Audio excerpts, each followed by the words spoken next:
No, it's not a performance pay in disguise. It's certainly paying the best in the industry more. But what we announced yesterday is what the profession has been asking for. Hasn't worked overseas. I would doubt that it's going to work in New Zealand. Poverty, we're talking about health, we're talking about housing, all those out-of-school factors that really impact on children and their families, their ability to be well and ready to learn. Kia ora anō, I'm Amavi and welcome to this video update for NZEI Te Reo members around the IES or new roles. I'm Terry. This is the third video in the series. If you haven't watched the first two, we strongly advise you to take a look at them. They provide valuable background information and they're available at the link displayed at the bottom of the screen. If you've already watched them, you'll have learned that the IES, the government's Investing in Educational Success initiative, is now regarded by advocates and opponents alike as the biggest system shift in the school sector in 25 years, a change that will alter the way our schools operate, how they'll be governed, how we teach our children and relate to our communities. The last video asked you to begin talking to each other, to your boards and communities about the issues raised by this policy initiative. This was in preparation for the time when the Ministry of Education presented a claim to vary our collective agreement. That time has now come. Over the next few minutes, we're going to outline the government's claim and the choices we'll have to make. We have to decide whether we reject the IES outright or try to shape an acceptable outcome through bargaining. Neither option will be easy. If we do enter into bargaining and can't achieve a settlement acceptable to members, it could still ultimately mean rejecting the IES. You'll be asked to make the critical vote in week 4 of this term.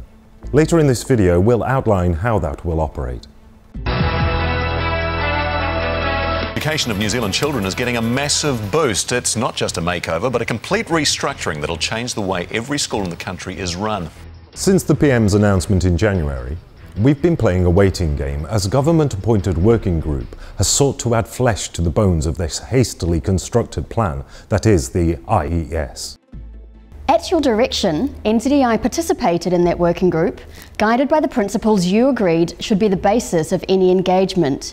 We asked for feedback from our representatives on what transpired. The Minister has talked long and hard about the design of IES being a collaborative process. But it's never been that. The PM hardwired the fundamentals of the IES reforms when he announced them without any prior consultation, and the sector was invited to have input into the minor details. So the working group has been quite constrained. It met 6 times and had to react to a raft of papers placed before them at short notice. The members of the working group discussed each paper and made suggestions and recommendations. But importantly, all feedback to government was done by majority vote and our voice was only one of 11. We have tabled our own independent papers, standing out from the general position. We stayed in the process in an attempt to reshape the proposal, but really the changes have been fairly cosmetic. The Cabinet signed off on the working group report and the Ministry has now presented its claims. These ask us to accept changes to our collective agreements to incorporate new roles that are substantially similar to those announced by the Prime Minister in January. Let's take a look at them. The first of these roles is the Community of Schools Leader, previously called Executive Principal. Government is proposing 250 of these appointments with a responsibility to provide leadership in building collaboration within communities of schools or clusters. The second role would see the creation of 1,000 Community of Schools teachers, originally termed expert teachers. This role involves working across the clusters, overseeing teachers' achievement of the Community of Schools shared achievement objectives. It is proposed that both this and the leader role be for 2-year fixed terms, renewable for a further 2 years. In addition, there's a claim for a third role, 5,000 Community of Schools in-school teachers appointed to promote best teaching practice within a school. These roles, previously described as lead teachers, will again focus on the achievement of cluster-wide shared achievement objectives. Let's hear how our representatives see the roles. When we come down to it, very little has changed from what was initially proposed for the roles back in January. There's flexibility around the name of each position, but that's just cosmetic. Whether there will be any further flexibility is unclear. The roles may help share effective practice and encourage collaboration between schools. But on the other hand, they put millions of dollars into very few hands rather than focus on critical areas our members have highlighted, things that would actually make a difference to the day-to-day education of children.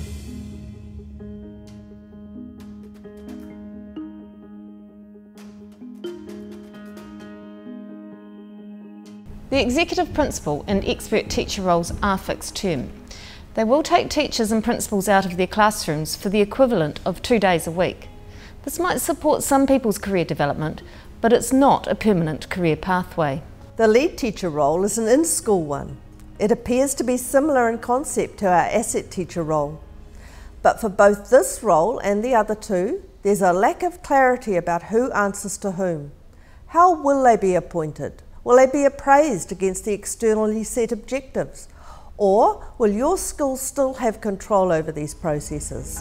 You'll recall there was a change principal role when the policy was announced in January.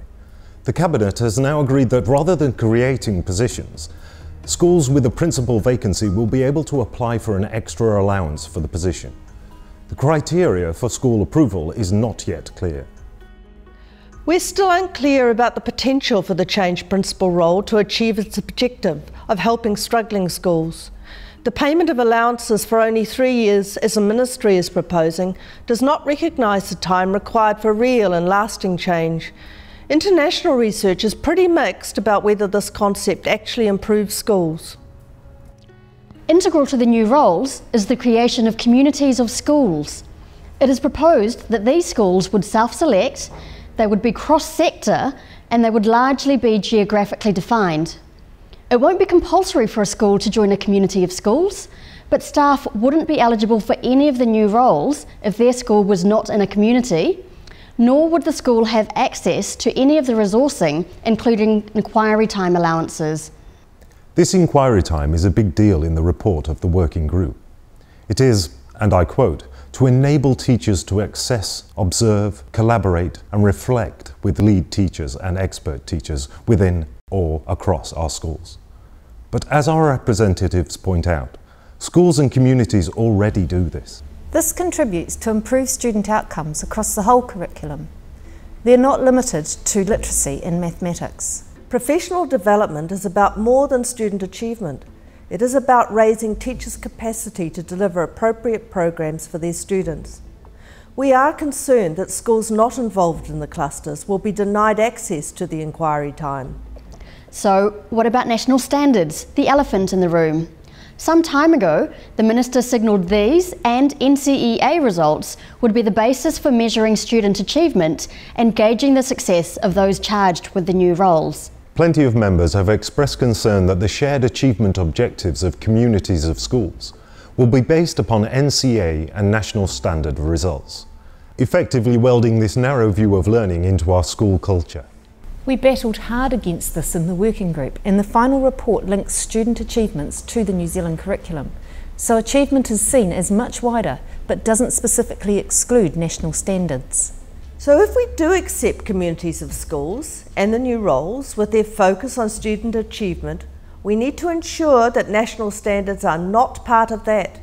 These would narrow the curriculum, reduce children's life opportunities and foster a range of unhelpful and unethical practices, such as teaching to the test and league tables. So there we are.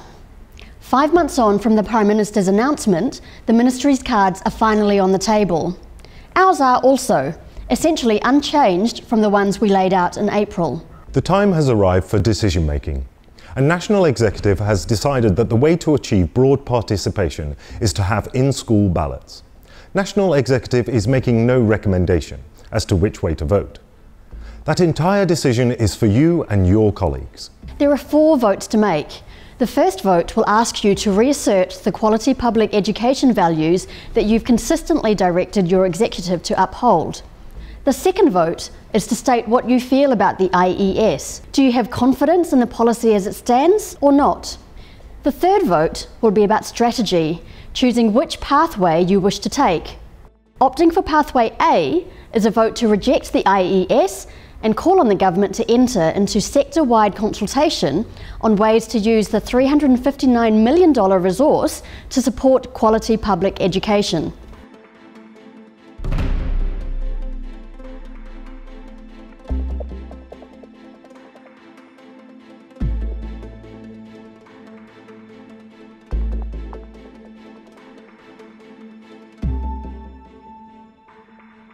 Those are goals that are directly linked to education funding and cannot be achieved at the collective agreement bargaining table. They require intensive community-wide pressure to convince the government of the day to radically rethink their education priorities. Therefore, if you vote for Pathway A, you will also be committing to a campaign of lobbying and education to build support from boards of trustees and your wider community. You are also signalling that your school will refuse to participate in the IES initiative. Opting for Pathway B means you vote that NZEI Te Reo Roa negotiates to vary the collective agreements that cover our members. Your negotiating teams are developing a counterclaim based on the principles you've already endorsed. It will focus on significant changes to the new roles the Ministry is proposing. Whether you vote for Pathway A or B, you will have a fourth vote to either endorse or reject that counterclaim.